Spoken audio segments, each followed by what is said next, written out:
తల్లి జాతర ఊరు వాడ మోతరా గంగమ్మ తల్లి జాతర గోర ఊచా కోతరా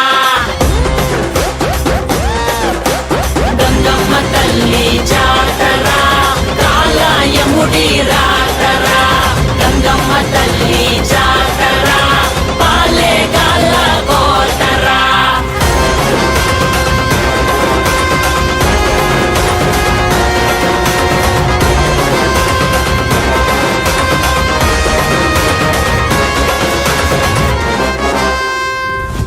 గుడ్ మార్నింగ్ ఫ్రెండ్స్. ఈరోజు తాతయ్య గుంట గంగమ్మ జాతర డే 3 వచ్చి తోటోడు వేషం అంటే బొగ్గు నామకొమ్మతో వేషం వేయించినాం మా పోషికి. ఎలా ఉందో లైక్ చేయండి, షేర్ చేయండి, అలాగే మా ఛానల్ని సబ్స్క్రైబ్ చేసుకోండి మరికొన్ని వీడియోస్కి.